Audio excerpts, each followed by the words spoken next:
This is not financial advice, it's just the wine talking. Welcome back to It's Just a Wine. I'm your host today, Melissa. Joining me today, Matilda Garcia-Tallin and Krista Robinson. Hello. She is a stress strategist and an advisor. Welcome. Was it challenging to step away from a prestigious title? Mm-hmm. It was really hard. I'm not gonna lie. It was one of the hardest things I've ever done. Because again, I put a lot into building my career, and to just walk away, it was tough. But you know, it's you know, I was like I think I've said I was really proud of it, but I also worried what people would think. So that was a tough thing that I had to go through, and I spent a lot of time kind of processing all of that. I kind of felt like people probably thought I was, you know, I couldn't hack it, couldn't do it. And then I had to kind of say, well, why am I saying that? Is that because I think that? And kind of go through all that process. So leaving was tough. It put a whole lot of things in front of me that I had to work through to realize that, again, that was my career. It wasn't my identity. And then dig into who am I all over again and realize, you know, the things that my family and my friends all love me for, and get reconnected with all of that. So yeah, it was definitely the hardest time, one of the hardest times of my life. Yeah. I like that you said it's not my identity, because sometimes we get trapped in like that's all we think about. Okay, we need this for the job. Like the job depends. Everything depends on the job, you know what I mean? The salary, the reliability. Yeah. We're dependent on it. So it's really good that you said it's not my identity. No, it was for a while. And I think when we're younger, it's a good feeling when you say I'm the president of this company. Like it's just natural. Like it feels good. Really good. We know what your goal is now. Yeah. No, but it's true when you say I'm the CEO or the CFO of this company. It feels good, but like doesn't mean anything. You know, at the end of the day, it's health is first. For me. Yeah, she really wants that chimera. No, I'm just saying, like, it's just a title. Yeah. But for some people, it means a whole lot. Yeah. Right? So for some people, that would be what they want first, right? And that's okay too. People need to be aligned with, again, what their priorities are, what they want out of life, and what they value, and that's what's more important, right? And that's why some people can do those things and others maybe don't want to. And that's why we have to be happy in what we have, because if it's aligned with what we want out of life and what fulfills us, then that's a great thing, right? Yeah. Then that's enough, and that's it. That's what we're. Exactly. That's why there's so many different jobs to do, right? Yeah. And so many different things that. Oh gosh, I know. Don't get. It's so hard to decide, right? Yeah, it's tough. It's tough. And changes. So what mindset shifts were necessary to go from a numbers-driven career to one rooted in mental wellness and human connection? Well, I feel like there were some shifts, but a lot of it is similar. Like I mentioned, there was a lot of mentoring at work. That was a big part of my job. But there are, you know, lots of skills that transfer over. So I was mentoring. I was managing client relationships. You're navigating complex human kind of emotions and stuff. So or dynamics every day in a partner role. So it just changed how I applied it. So I don't feel like the skill sets changed. I feel like they transferred very easily into coaching and mentoring, because it's still the same type of work. You're helping people and you're helping them try to see things in a different way to help them be more successful. And I think that was very similar to what I was always doing. Because even with clients, you were trying to help them see things in a way that might help them be more successful or achieve something they wanted to from a tax perspective. So it's very, very similar. Yeah. Awesome. So what does like a typical day look like in your life or during the week? Yeah. While we're working. What does your work look like? Yeah. Well, the great thing is I never get pressure to go to the office, so I get to work at home. But I'm trying to be really intentional about what I do every day, because it's easy to also get swept up into other things when you're, working on your own at home.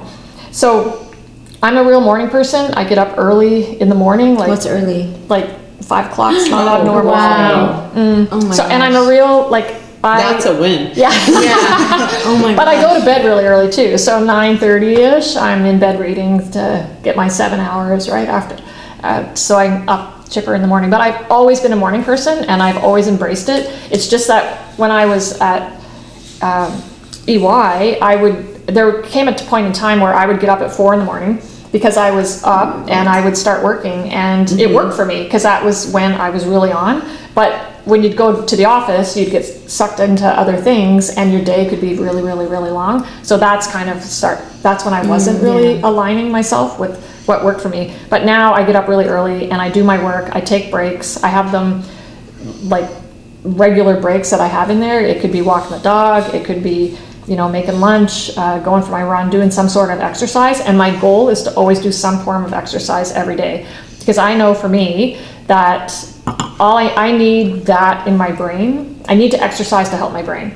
And that could be 20 minutes of yoga. It could be 10 minutes of yoga. Yeah. It could be a 20-minute run. It could be lifting a few weights for 20 minutes. All of it doesn't have to be long, but it could be intense if you felt you needed it, right? It's just the mix of what works for me. So my day is like that. And I'm working on, like I have discussions with people and clients, and also working on doing thought leadership and podcasts like we're doing now, but a video podcast. And doing different kind of speaking engagements. And I also post on LinkedIn regularly because I really want to get the message out. And I feel like for me, from a professional point of view, like that's where a lot of my connections are on LinkedIn. So I spend time putting thought leadership out there too. So it's been really good. I like that you put out message out there because a lot of people don't use that, because it's basically free advice. Yeah. Just like anything, a podcast, anyone that has knowledge in a certain area, it's like free advice when you're putting it out there. You're right. And I don't know if people who, I don't think I would have realized when I was just, reading things on LinkedIn without posting, that you don't realize that people are actually putting an effort into what that should be and what you want to put out there to help people with. And it's good reading, and it takes time to do it. So just, I don't know, having people like it is really good. Yeah, we love that. Yeah, we do love that. But what kinds of transformation have you seen in your clients who've embraced your approach? Well, there's been quite a few of them that I think the biggest thing is that when they start thinking about sustainable success and stop thinking about the pushing through, and that it's not, sustainable success isn't about working less per se, it's about working more effectively, so you're still going to accomplish the same thing. When they start to really get their head wrapped around that, it makes a difference. And they can see that there's a path forward that is going to help. And they also look at how they can take control and set better boundaries, and it allows them to have those conversations at work that allow them to start setting boundaries. So that's been really successful, that people getting a hold of that whole concept. Amazing. So it's the biggest thing I think so far with everything that I've been doing. And I think that there's been people that have been, that I've talked to that have been ready to leave their careers. There's people who, they feel like accountants can get a job anywhere, so I'm just going to leave. But it's still a big transition to shift to another company, to build up your, it's your still a lot of relationships. work. It's a lot of work. Having to leave, to start over, to learn their system, because I find every company has their own ways. Yeah. Absolutely. Accountants, maybe they do the same thing in other companies, I don't know. But I'm in the marketing field, so every company is different. They all work There's always differently. a learning curve. Exactly. And there's always a different culture too, right? Yeah. Exactly. Which is always tough to sort of navigate sometimes at first, or it can be. Yeah. And show yourself all over again. Yeah, Right. exactly. You need to Yeah. I was going to say something. But I think for the most part, most people will make an adjustment to try to make it work where they're at by taking control first. So if you look at it as stepping back and taking control of what's going on in your life, because what's the worst that can happen? It's not going to work out and you're going to leave anyway. So, but if you can try to take control, you learn some better habits that you can apply anywhere you go, and it could help you actually find joy in the place that you're at. Amazing. So what's the most fulfilling part of your work day? I would say We really want to know about your work day because it's very different than ours. yeah, and it's very different than what I used to do. Although it's similar in the sense that I'm very scheduled in my workday, like I've said, with breaks and all that stuff, but I'm scheduled what I get done. So I put a lot of pressure on myself to still try to achieve certain things. But I'd say that the most fulfilling part of the work that I do, it's really been the reaction when I share my story, which I will say that for me, I spent a lot of time before I put my website out there and went on LinkedIn and changed everything and told people what I was doing. I spent a lot of time thinking about, oh my God, like what are people going to say and how are people going to react and what are they going to think of me? But people, when I share the story, people actually come up to me or have reached out to me on email or on LinkedIn and with like overwhelming praise on, wow, like thanks for putting that out there because I feel that and I understand what you're saying. And I realize the more vulnerable that I can be about my story, the more it connects with others and helps them try to take that step forward to do something different. Yeah, because I feel like people are scared to talk. You know, Nobody wants to say. Nobody wants to say. But everything is based on what other people think about themselves. It's like, unfortunately, we live for other people. And actually, Mel Robbins says this, that just do it because. Let them. Like it's like the most powerful two words of our century. Basically, it's let them, like let them judge you or whatever. It's become like a daily thing now. Like if my mom complains about something, I just look at her, I'm like, let them. Just let them. And it's so true. It's so true. To a certain point. Yeah. Obviously. Yeah.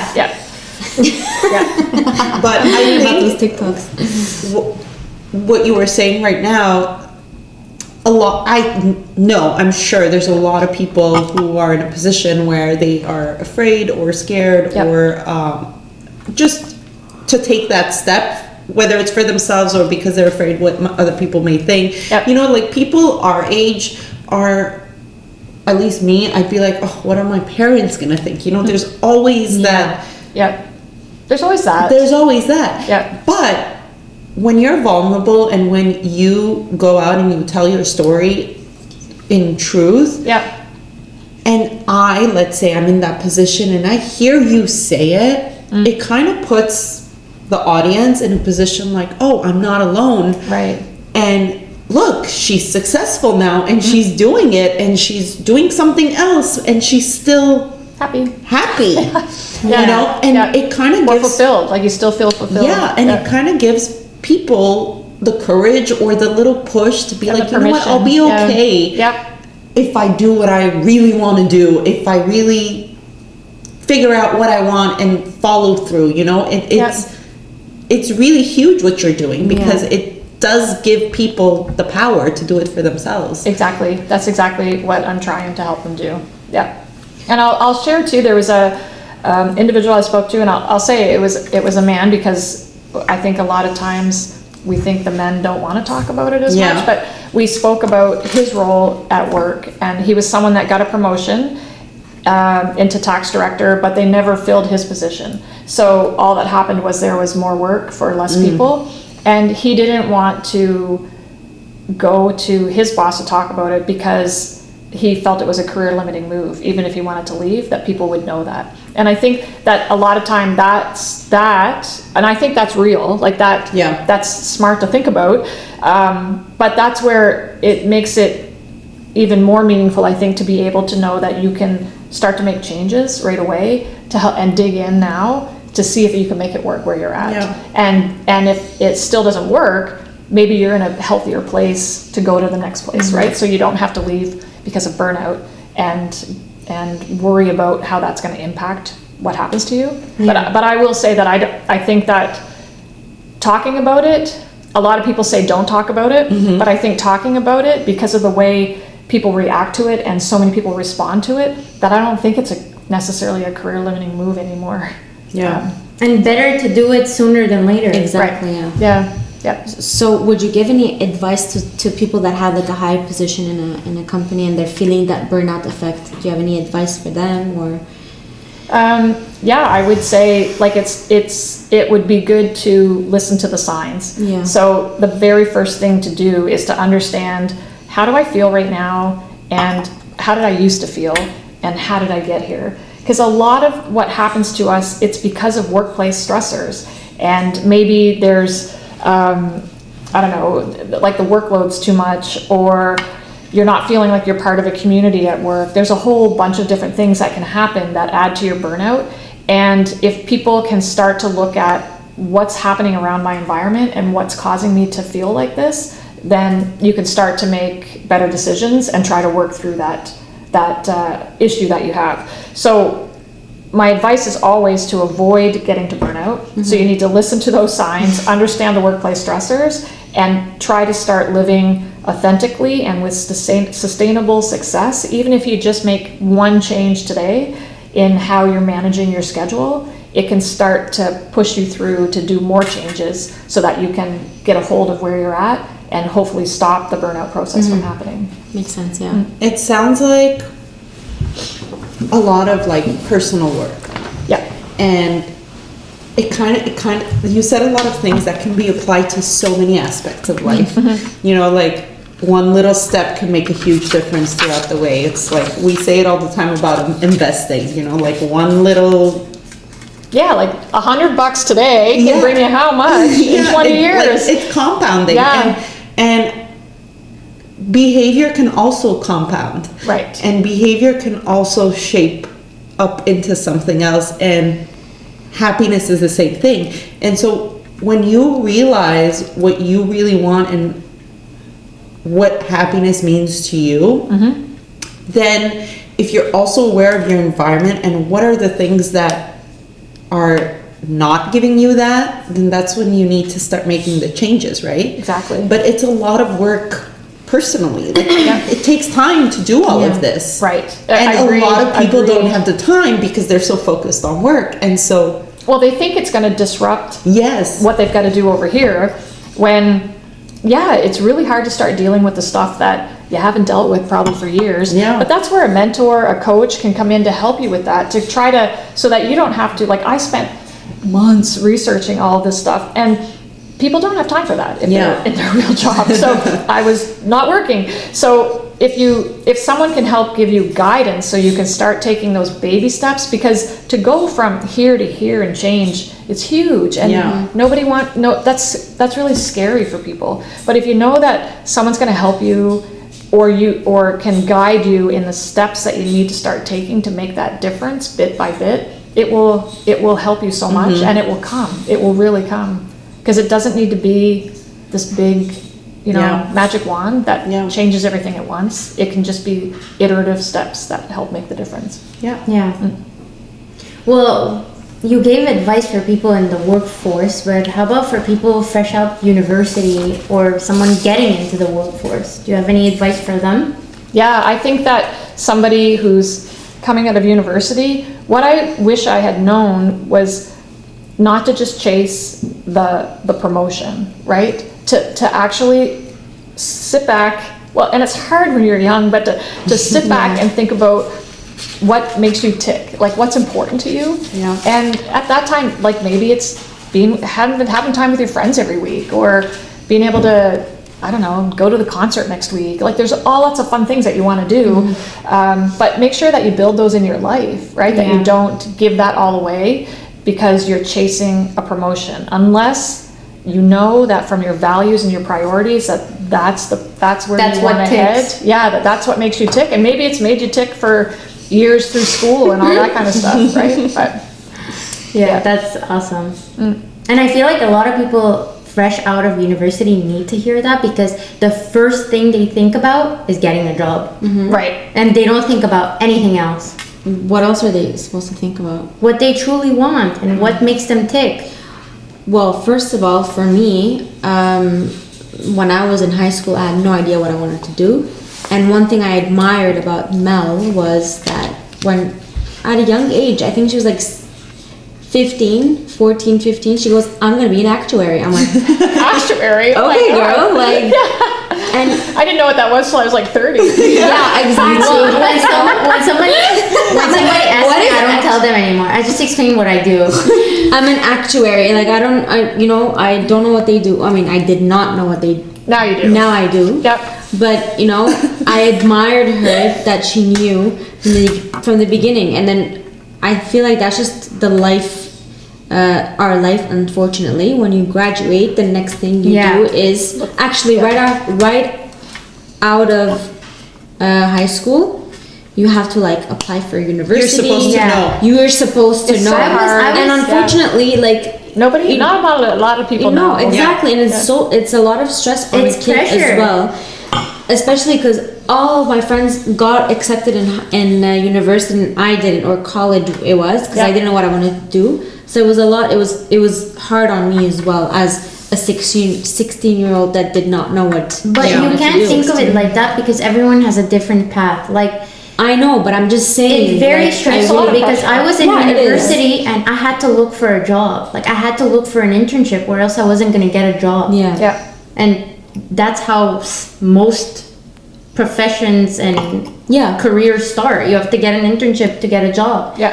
And imagine in university, you're studying, you have finals. And at the Nowadays, same they time, just care about experience as well. Like, yeah. Yeah. My friend who graduated with me did not get an internship until this day. She doesn't have a permanent role because she didn't get internship Oh, experience. wow. And it's so sad. Yeah. Till this day, she's been graduated, 3 years? And I was picturing my graduation, so I was thinking you're going to say 30 years. 30 years. Oh, that's so funny. Age is just a number. But I think even no matter how young or old you are, if people just think about sustainable success all the time, and again, it's that ebb and flow, right? So even if you're going to university, if you're just starting your first job, it's knowing that, who you are, what you need, and trying to build your schedule around that. And that applies to everything, like diet.